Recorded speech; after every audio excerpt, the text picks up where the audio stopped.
This story takes place in the Halloween capital of the world, Salem, Massachusetts, a town already famous for its haunted history and witch trial legends. Every October, the streets come alive. Parades, costumes, ghost tours, the kind of Halloween celebration people travel across the country just to be part of. Tourists flood in from all over America to feel something, that thrill of walking where witches once stood, where ghost tours whisper history into the fog. But in 2019, something about that Halloween felt different. The locals couldn't explain it, but the air carried a strange chill. Even the usual performers at Washington Square looked uneasy. Pumpkins left on doorsteps started rotting days early, and an unexplained smell of smoke lingered through town. Among the crowd were 5 friends, all locals, all in their early 20s, out to enjoy what they thought would be just another Halloween night. Tyler, the outgoing one who always filmed everything for his vlog. Megan, his girlfriend, who loved all things horror but didn't believe in ghosts. Ely, quiet and skeptical.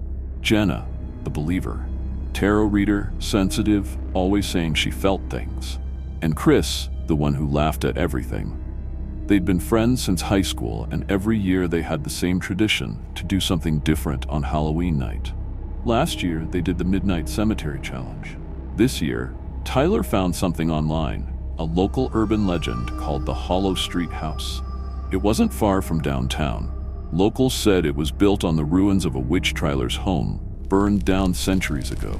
The house had been abandoned since the 1970s, and rumor had it that every Halloween, a single candle burned in the upstairs window, even though there was no electricity.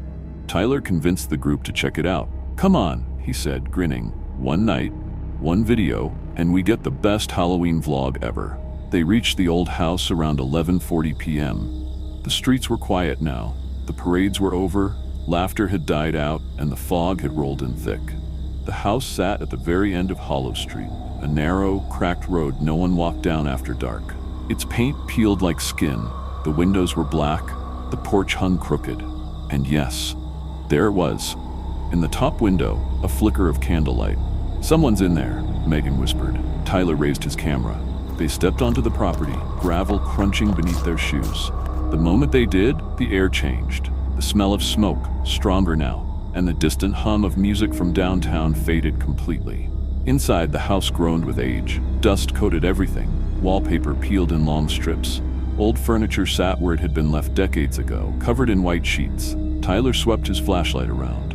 "Okay," he said quietly, "this is unreal."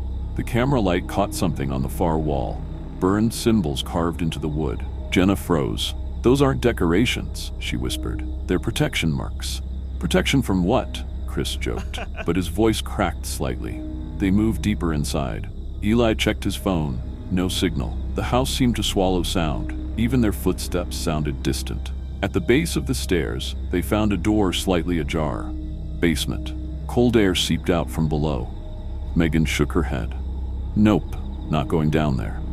But Tyler was already filming. "If the candle's up there," he said, pointing to the second floor, "someone lit it. Let's just check the room, then we're done."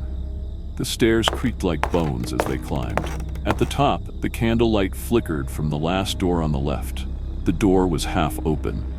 Inside, the room looked like time had stopped. An old crib, a rocking chair, and family photos on the wall blackened with mold. The candle sat on the windowsill, flame dancing though there was no wind. Tyler stepped closer, camera steady. "This is," he stopped. Behind him, the rocking chair began to move. Back and forth, no sound. Just motion. Eli turned. "Did you?" The chair slammed to a stop. A soft sound followed, a baby's laugh. Distant, muffled, then closer. Jenna gasped. It's not a recording." Tyler's camera glitched. The screen flickered static. He hit the side of it. The candle blew out. Darkness swallowed the room. They all froze. The only light now was the faint blue glow from Tyler's camera screen, flickering, distorted. Then a whisper, low, raspy, right behind Megan's ear. "Why did you come back?" She screamed. The light went out completely. Chaos. Footsteps. Shouting. Someone fell. Chris, tumbling down the stairs. Eli grabbed Megan's arm, dragging her toward the door, but it wouldn't open. It was as if the wood had fused shut. Jenna screamed from upstairs. They heard her running, then silence. Tyler found the door to the backyard and slammed it open. They burst out, gasping in the cold night air, running until their lungs burned. When they turned back, the house was dark. No candlelight, no sound. They called for Jenna. Nothing. She was gone. The police came an hour later. The officers searched the house, found no signs of her. No footprints, no candle, no furniture. The rooms were empty, the floor coated in fresh dust as if no one had been there in years. Even Tyler's camera, when they recovered it from the yard, showed nothing but static, except one frame. In the final second before it cut out, there was a woman standing in the hallway, pale, hair hanging over her face, holding a baby wrapped in black cloth. Jenna was never found. The town called it a disappearance. But those who live in Salem know better. Who was that pale woman with the baby? What really happened inside that house after the candle blew out? And why do locals still avoid Hollow Street every Halloween night? To find out the truth, stay tuned for part 2. Like, share, and subscribe.